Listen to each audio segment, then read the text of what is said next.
Hello everyone, the War Within Prepatch is here, and you may be wondering what has changed and what do I now need to do to master my rotation as a Guardian Druid. Well, don't worry because I've got you covered.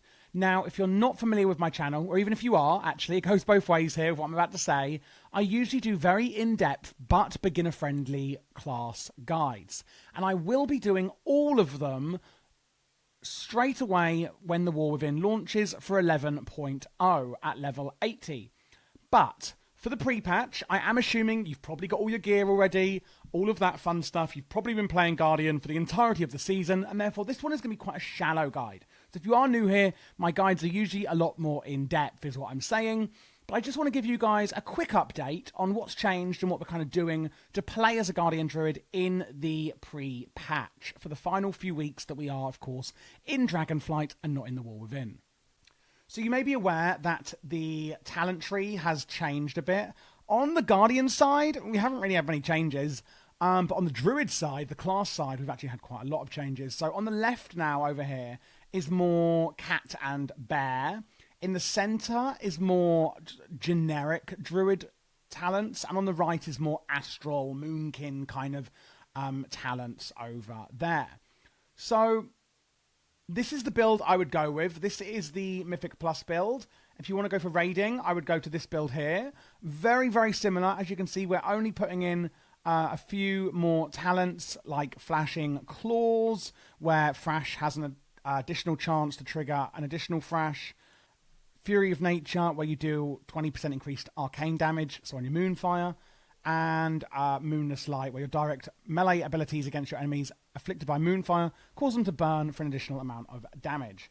But going back into the Mythic Plus build, you can see we're moving a few out into some more interesting talents.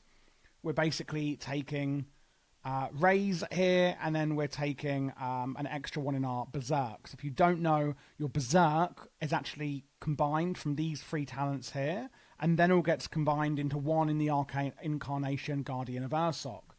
So how are we going to actually play a Bear Guardian Druid with this new pre-patch patch then? So from left to right is going to be our general priority list, but let's go into detail on what we're using and when and why. How, what, when, where, how, why, or whatever. So before we go into the pool, we are going to cast Heart of the Wild. This is going to do a few different things. Cast time of balance spells reduced and damage is increased. The reason we're using that is so we can then use our Moonfire and do increased damage with it. After that, we're going to use Thrash on cooldown, we're going to use Mangle on cooldown, and then we're going to go and use our Incarnation Guardian of Ursoc to completely beef up what we are doing, the damage we are doing, etc. So we're always going to keep Moonfire on cooldown, sorry, up at all times, I should say, on the targets, keeping Thrash and Mangle up, using any procs on them. After that, once we're down to here, we're going to cast Rage of the Sleeper as well, unleashing the Rage of Ursoc, preventing 25% of damage we take, and increasing your damage done and reflecting damage back to our attackers as well. After that, I mean, you can see already we are obviously capped out on Rage, and if I could stop getting free procs of it, we're going to then dump all of our Rage into Maul, okay? So Maul is a really good damage Rage dumper.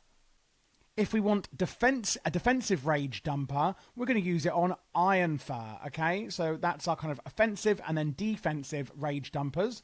Using that as we see fit, depending on how we feel on the pulls we are taking, of course. Remember, you're in control. You are the tank.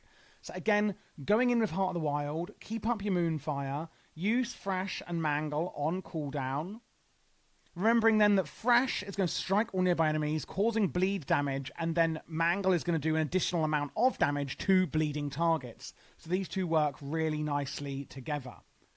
We're then going to use our cooldowns, Incarnation and Rage of the Sleeper, dumping any excess Rage in to our Maul. Keeping up Moonfire, remember.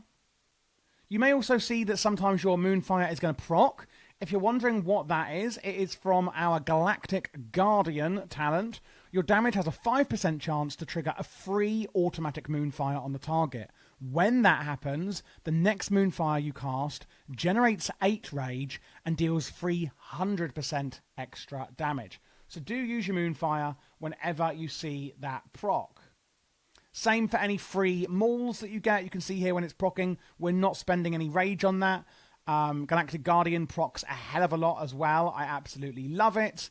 After we've done all of that, Frenzied Regeneration is really useful if your health dips a bit, healing you for 32% health over 3 seconds and increasing healing received. After that, if you have like excess global cooldowns and rage to, well, not rage to spend, but if you have excess global cooldowns to use, we're just going to use Swipe and Moonfire, and that's pretty much it.